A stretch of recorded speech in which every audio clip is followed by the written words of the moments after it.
The transport ship HFY shuddered as it dropped out of hyperspace, its hull groaning under the stress of re-entering normal space.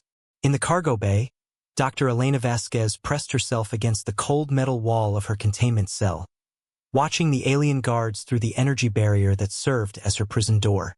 The Keth'mori were an impressive species, 8 feet tall, with chitinous exoskeletons that gleamed like polished obsidian and compound eyes that missed nothing. They moved with the calculated precision of apex predators, which Elena had learned during her 3 weeks of captivity. They very much were. The human specimen appears agitated, observed Guard Prime Vor'thak in their clicking language. Elena had picked up enough of their speech to understand basic conversations, a skill that had kept her alive so far.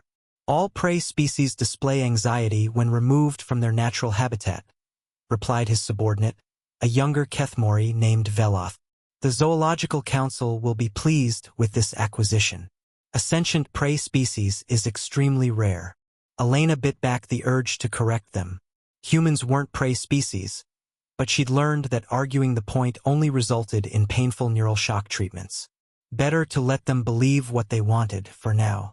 The ship shuddered again, more violently this time. Emergency lights bathed the cargo bay in crimson, and an alarm began to wail in frequencies that made Elena's teeth ache. "What's happening?" she called out in Keth'mori, though she doubted they'd answer. Guard Prime Vor'thak's mandibles clicked in what Elena had learned was their equivalent of surprise. "The human speaks our language?" Before anyone could respond, a tremendous impact sent everyone tumbling. Elena's cell lost power, the energy barrier flickering and dying. She stumbled to her feet as the lights went out completely, leaving only the emergency beacons casting eerie shadows across the bay. "Hull breach in Section 7, someone shouted from the corridor. "We're losing atmosphere." In the chaos that followed, Elena heard the distinctive sound of her cell door's physical locks disengaging, a failsafe she hadn't known existed. She pushed against the door, and it swung open. The cargo bay was in pandemonium. Several containment units had failed, releasing their occupants into the flickering darkness. Elena caught glimpses of various alien creatures. Some that looked like oversized beetles, others resembling crystalline spiders, and in the far corner, something that made her blood run cold.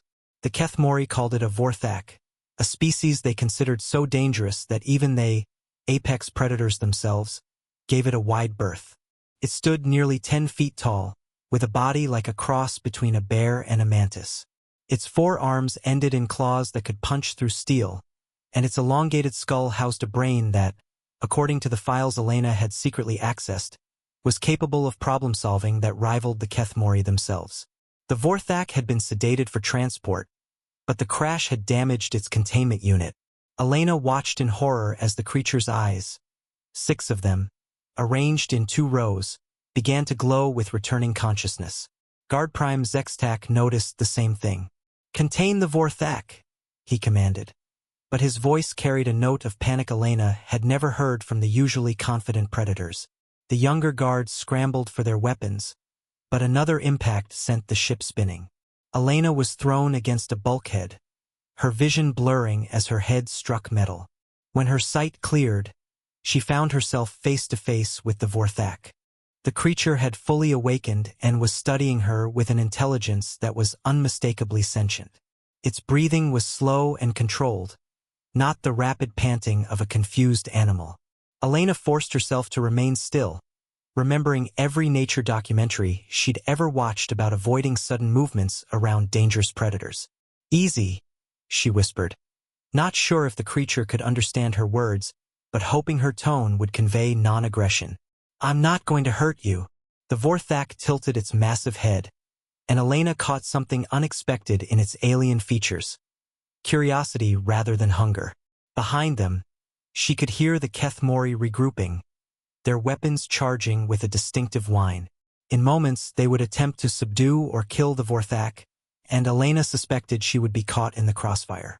The ship lurched again, and this time Elena heard the unmistakable sound of metal tearing. They were breaking apart. "The ship's doomed," she said quietly to the Vor'thak, gesturing toward the ceiling where sparks were now raining down from damaged conduits. "We need to find an escape pod." The creature's response surprised her.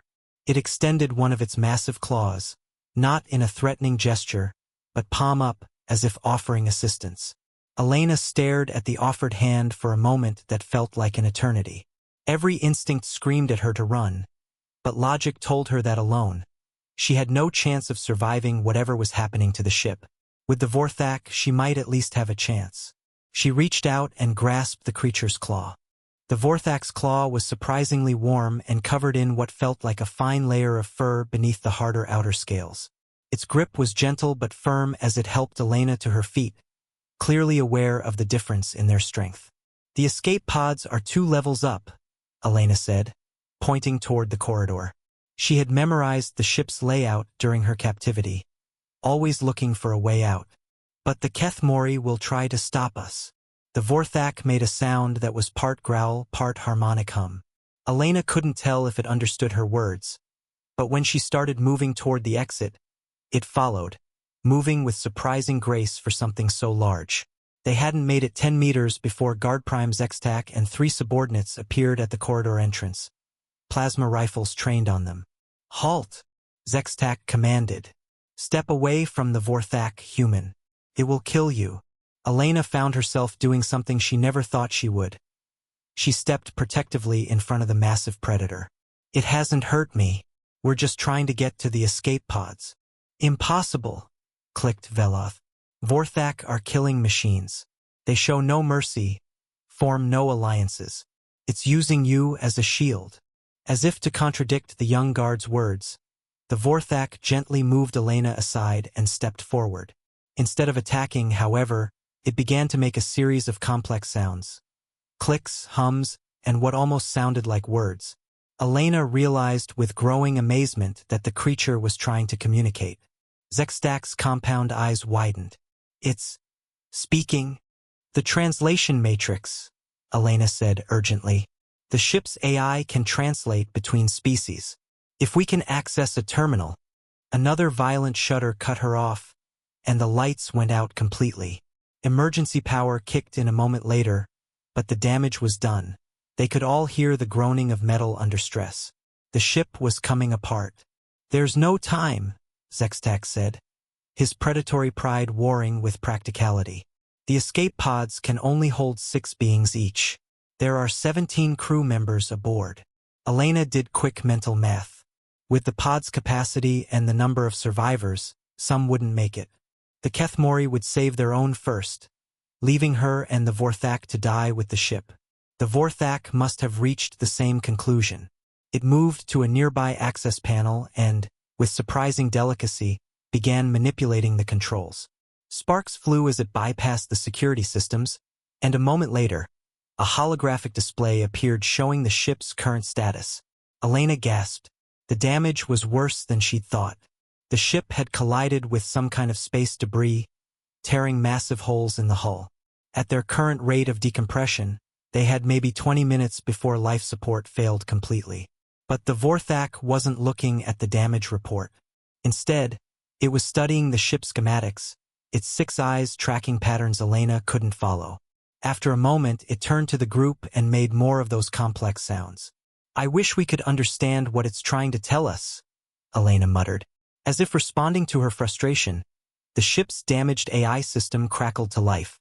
Translation protocol activated. Vor'thak language pattern recognized. The creature's next sounds came through as heavily accented but understandable words. "Salvation. There.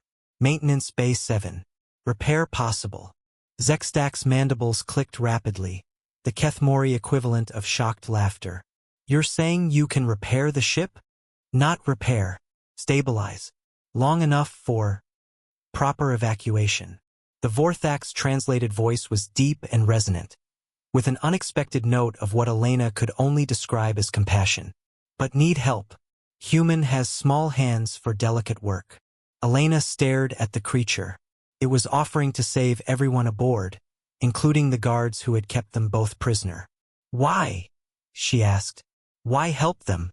The Vor'thak's 6 eyes focused on her with startling intensity.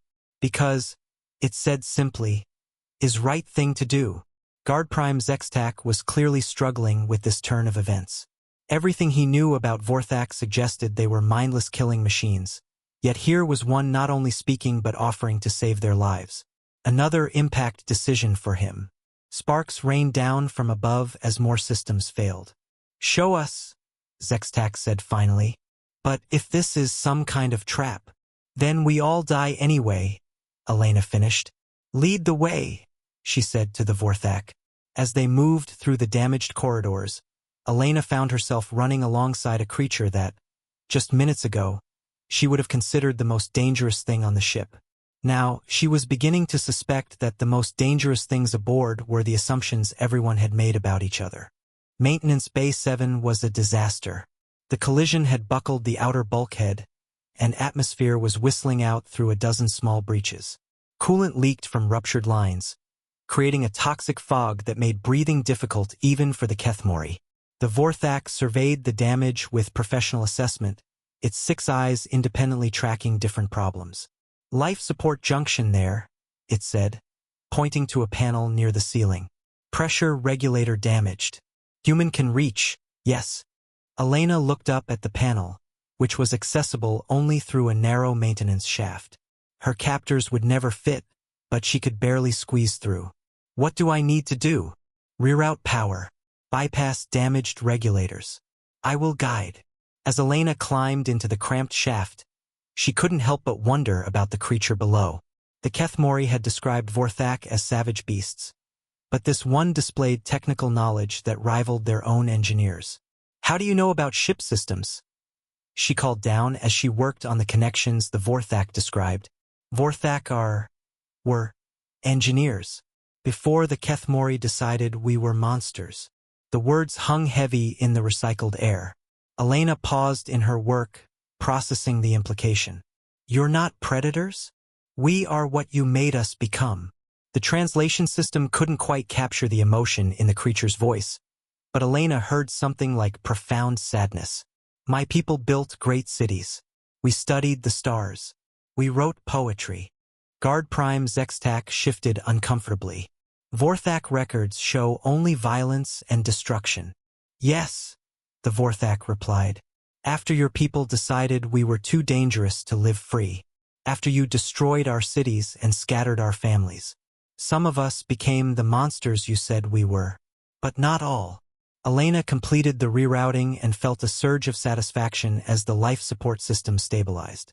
Emergency lighting returned to the bay, and the hiss of escaping atmosphere diminished to a barely audible whisper. "Temporary fix," the Vor'thak announced. "Will hold for perhaps 2 hours. Enough time for proper evacuation." As Elena climbed down from the maintenance shaft, she noticed that the other guards were looking at their prisoner with something that might have been respect. Veloth, the youngest, stepped forward hesitantly. "What is your name?" he asked in heavily accented standard. The Vor'thak seemed surprised by the question. "I had forgotten others might wish to know.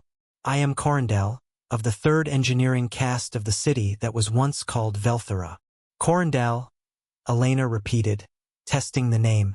"I'm Elena, Dr. Elena Vasquez." "Doctor," Korrin'dal said, and Elena caught what sounded like approval. "A healer, yes? Among my people, healers were sacred. No one could harm them, not even in war." The irony wasn't lost on any of them. Here they were, representatives of 3 different species who had been enemies just hours ago, working together to survive. "The evacuation," Zextak said, his military training reasserting itself. "We need to coordinate the pods." 17 crew, 3 functional pods, Elena said. "The math doesn't work." "It does," Korrin'dal said quietly. "If some choose to stay." The implications hit Elena immediately. Someone would have to remain behind to ensure the others escaped safely. Someone would have to die. "I will remain," Zextak said with the matter-of-fact tone of a career soldier. "I am responsible for this mission." "No," Korrin'dal said firmly. "I will stay. I am already condemned. My death serves purpose." "Nobody's staying behind," Elena said with sudden determination. "There has to be another way." She pulled up the ship's schematics on a nearby terminal, studying the layout with the intensity she usually reserved for medical research. What about the cargo transporters? They're designed to move large objects, but could they be modified to transport people? Korrin'dal moved to look over her shoulder, his massive form surprisingly non-threatening as he studied the display. Dangerous, he said after a moment. Transporters not designed for living tissue. High chance of dissolution. How high? Elena asked. Perhaps 60% survival rate. Maybe less. The Keth'mori guards exchanged glances. Those weren't good odds, but they were better than certain death. Could you modify them? Elena pressed. Make them safer? Korrin'dal was quiet for a long moment, his eyes tracking through complex calculations. Perhaps, with proper calibration, might achieve 80% survival, but would require someone to remain behind to operate the system. They were back to the same problem. Someone had to stay. Then that's what we'll do, Elena said. We modify the transporters, evacuate who we can in the pods, and transport the rest. And who operates the transporters? Vor'thak asked. Elena and Korrin'dal looked at each other, and she saw understanding pass between them. The person operating the transporters would have to stay until the very end, with no guarantee they could transport themselves successfully. We'll figure that out when we get there, Elena said, though they all knew she was avoiding the inevitable choice. As they worked to reach the transporter bay, Elena found herself thinking about the assumptions that had brought them to this point. The Keth'mori saw humans as prey and Vor'thak as monsters.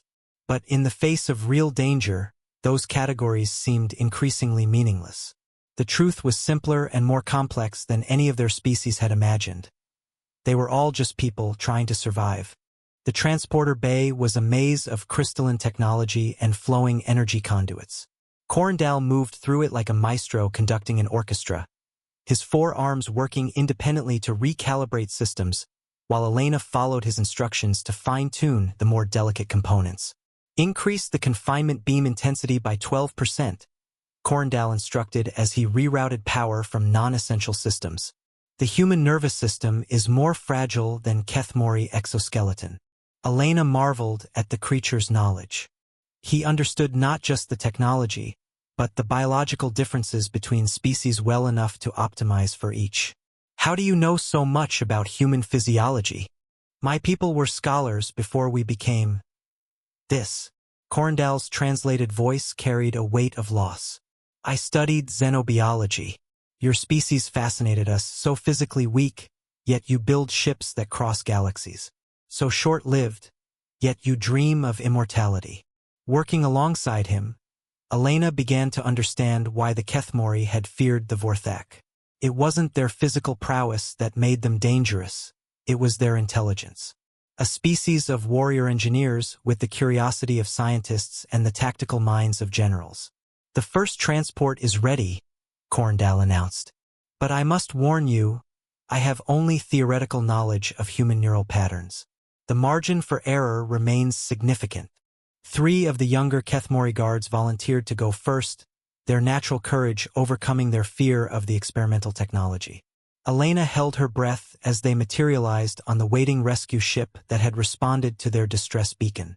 The transport was successful, though one guard reported temporary disorientation. It works, Vor'thak said, relief evident in his voice. How many more can we send? 6 more transports, Korrin'dal calculated. Then system will require manual reset. Elena felt her stomach drop. Manual reset means someone has to stay behind. Yes. They worked in increasingly tense silence as more crew members were transported to safety. The ship continued to deteriorate around them, hull breaches spreading like a cancer through the superstructure. With each transport, Elena found herself watching Korrin'dal more closely. The Vor'thak never hesitated, never showed fear, and never suggested that someone else should stay behind. He simply worked with quiet determination to save as many lives as possible, including those of the people who had imprisoned him.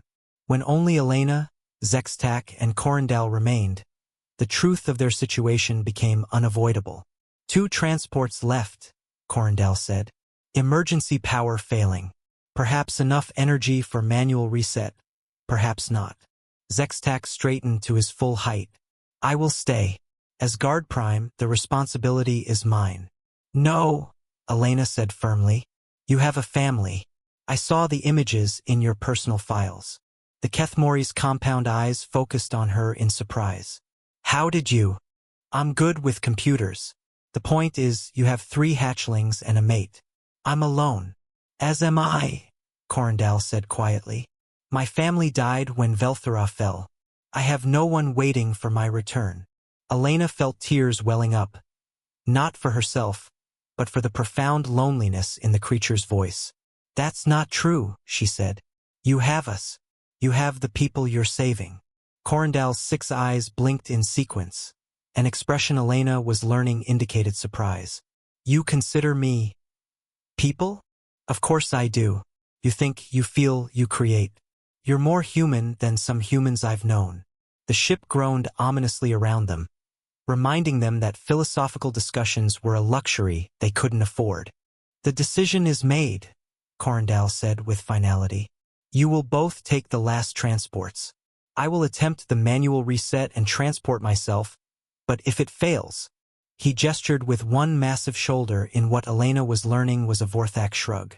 There has to be another way, Elena insisted, but even as she said it, she knew there wasn't. The mathematics were unforgiving, 2 transports, 3 people, and systems that were failing by the minute.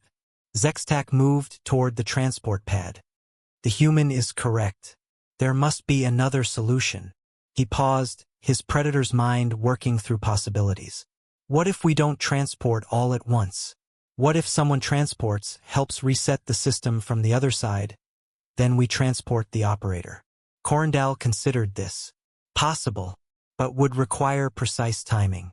And remote operation skills I am not certain the rescue ship possesses. They have human crew, Elena said suddenly. I saw them when the first guards materialized. Humans are good at improvising solutions. For the first time since they'd started working together, Korrin'dal made a sound that the translator interpreted as laughter. Yes, humans are very good at impossible things. As Elena stepped onto the transport pad, she looked back at Korrin'dal. Promise me you'll try. Promise me you won't just accept dying. The massive creature's eyes met hers. I promise, Dr. Elena Vasquez. But if I cannot, thank you for showing me that not all smaller species see us as monsters. And thank you for showing me that not all powerful species are bullies. The transport beam took her, and the last thing she saw was Korrin'dal raising one massive claw in what could only be described as a farewell salute. Elena materialized on the rescue ship Harmony's rest in a cascade of golden light, immediately stumbling as her nervous system readjusted to normal space. Strong hands caught her. Human hands, she realized with relief. Dr. Vasquez, I'm Captain Sarah Chun, said a woman in Earth Fleet uniform. We've been monitoring your situation. How many more coming through? 2, Elena gasped, still disoriented from the transport. But the last one needs help with the reset. She paused, realizing how insane it would sound. He's a Vor'thak, and he's trying to save us all. Captain Chen's expression didn't change, though Elena caught surprise in her eyes. Understood. My chief engineer is already working on remote access to their transporter systems. The next transport brought Guard Prime Zextak, who materialized in better condition than Elena had. The advantages of an exoskeleton, she supposed. Status? Chun asked immediately. The Vor'thak Korrin'dal is attempting manual reset now, Zextak reported. But the ship is failing rapidly. If your engineer cannot establish remote access. Already done, called a voice from across the transport bay. A young human male in engineer stripes jogged over, tablet in hand. I've got a connection to their transporter control systems. Pretty sophisticated stuff. Definitely not Keth'mori technology. It's Vor'thak, Elena said. They're engineers. Or they were. Before. She left the sentence hanging. The political implications could be sorted out later. Right now, all that mattered was bringing Korrin'dal home. Initiating transport sequence, the engineer announced. Energy levels are fluctuating on their end, but I think we can compensate. Elena watched the transport pad with growing anxiety. Through the view screen, she could see the Keth'mori ship breaking apart, pieces of hull drifting away into space like metallic snow. "Come on," she whispered. "Come on, Korrin'dal." The transport beam activated, but instead of the smooth golden light they'd seen before, it flickered and sputtered. Warning alarms began to sound as the system struggled to maintain coherence across the failing connection. "I'm losing him," the engineer reported. "Their power grid is collapsing." Elena pushed forward. "Can you boost the signal? Reroute power from other systems." "Already tried. We're at maximum." "Wait," Vor'thak interrupted, his compound eyes studying the readouts. "There. The signal is stabilizing." On the transport pad, a faint outline began to appear, massive, unmistakably Vor'thak in shape. But something was wrong. The materialization was happening too slowly, the molecular reconstruction stuttering and incomplete. "He's fighting to hold himself together," Chun said in amazement. "I've never seen anything like it." Elena understood what was happening. Korrin'dal was using his own will, his own sense of self, to maintain coherence during a transport that should have been impossible. It was like performing surgery on yourself while staying conscious to guide the operation. "Almost there," the engineer muttered. "Just a few more seconds." The connection died. For a moment, the transport pad held only empty air and the fading shimmer of dispersed energy. Elena felt her heart break, thinking they had lost him. Then, with a sound like thunder, Korrin'dal materialized fully on the pad. He was unconscious and clearly injured. Patches of his fur were missing, and several of his scales showed stress fractures from the traumatic transport. But he was alive. Elena rushed to his side, her medical training taking over. "Get me a medical scanner compatible with his physiology," she called to Chun. "And whatever you use for emergency medical treatment." As the crew rushed to comply, Korrin'dal's eyes fluttered open. All six focused on Elena with obvious effort. Did everyone make it?" he whispered. "Everyone," Elena confirmed, tears running down her cheeks. "Because of you. You saved us all." Korrin'dal's mandibles curved in what Elena was learning to recognize as a smile. "Good. Is what people do for each other, yes?" "Yes," Elena said, squeezing one of his massive claws gently. "It's what people do." Across the bay, she noticed Vor'thak speaking quietly into a communication device. When he finished, he approached them. "I have contacted the Keth'mori High Command," he said. "I have told them what happened here. About Korrin'dal. About the Vor'thak being people, not monsters." "And?" Elena asked. Vor'thak's mandibles clicked in what Elena had learned was embarrassment. "They do not believe me. They say I must have been affected by human emotional manipulation techniques." Elena started to respond angrily, but Korrin'dal squeezed her hand gently. "Does not matter what they believe," he said. "Matters what is true. And truth is, today enemies became allies, predators became protectors, and the smallest among us proved strongest of all." Captain Chun approached with a medical team. "Dr. Vasquez, we're prepared to treat your friend here, but we'll need to know more about Vor'thak physiology." "He's not my friend," Elena said, standing and brushing dust from her clothes. She looked down at Korrin'dal with a smile. "He's my partner, and we're going to make sure everyone knows that Vor'thak are people, not monsters." As the medical team worked to stabilize Korrin'dal, Elena found herself thinking about the assumptions that had nearly killed them all. The Keth'mori had caged a human with what they thought was a mindless predator, expecting nature to take its course. Instead, they had discovered something their rigid categories couldn't explain. That intelligence, compassion, and the will to protect others transcended species boundaries. They had learned that the greatest predators were often the ones who chose not to be. But most importantly, they had learned that sometimes the strongest cages weren't made of energy fields or metal bars. They were made of prejudice and fear. And those cages could only be opened from the inside by the simple act of seeing others as people rather than categories. As the rescue ship turned toward Earth, Elena sat beside Korrin'dal's medical bed, already planning their next moves. There were governments to convince, prejudices to overcome, and an entire galaxy that needed to learn what she had discovered in that damaged cargo bay. Sometimes the most dangerous thing you could do was refuse to be the monster others expected you to be.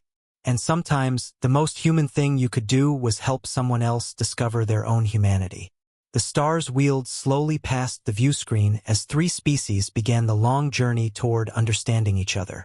It would be difficult, Elena knew. There would be resistance, fear, and those who profited from maintaining the old divisions. But they had something powerful on their side now. The truth.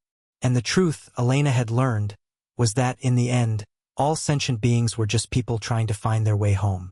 Behind her, Korrin'dal stirred in his sleep, unconsciously adjusting his position as if protecting something precious. Even unconscious, even injured, the engineer-poet-warrior who had saved them all maintained his vigil. The Predator had become the Guardian, and the galaxy would never be the same. 6 months later, Dr. Elena Vasquez stood before the Galactic Council, her presentation nearly complete. Behind her, a holographic display showed the preliminary results of the Vor'thak rehabilitation project. Cities being rebuilt, families reunited, and a proud species reclaiming their identity as builders rather than destroyers. The conclusion is clear, she said to the assembled representatives of dozens of species. Intelligence, creativity, and compassion are not the exclusive domain of any one species. They are emergent properties of consciousness itself. In the audience, she spotted a familiar massive form. Korrin'dal sat in the section reserved for Vor'thak representatives, his scales gleaming under the council chamber lights. His injuries had healed, but more importantly, his people's spirit was healing too. Beside him sat Guard Prime Zextak, now serving as the Keth'mori's first interspecies relations officer. The warrior who had once seen only predators and prey now worked tirelessly to break down the barriers between species. The Vor'thak imprisonment was based on a fundamental misunderstanding, Elena continued. We saw their strength and intelligence as threats rather than gifts. We created the very monsters we feared by treating an entire species as if they were monsters. She clicked to her final slide. A photo taken aboard the rescue ship, showing her working alongside Korrin'dal to develop new medical protocols that combined human intuition with Vor'thak engineering precision. But we also learned something else, she said. When we choose to see each other as people rather than categories, when we choose cooperation over conquest, we become something greater than the sum of our parts. We become capable of impossible things. The vote was unanimous. As Elena left the podium, she found Korrin'dal waiting for her in the corridor. His 6 eyes glowed with what she had learned was joy. The first joint research station will be operational within the year, she told him. Human medical science, Vor'thak engineering, and Keth'mori logistics working together. And our children will grow up knowing that the galaxy has room for dreamers as well as warriors, Korrin'dal replied. That is worth more than survival. That is worth hope. As they walked together toward the exit, Elena reflected on how much had changed since that terrible day when she thought she was caged with a monster. She had been right about one thing. She had been caged with a predator. But predators, she had learned, came in many forms. Some hunted flesh. Others hunted ignorance, fear, and the barriers between species. The most dangerous predators of all were those who refused to accept that the way things were was the way things had to be. And sometimes, Elena thought with a smile, being dangerous was exactly what the galaxy needed.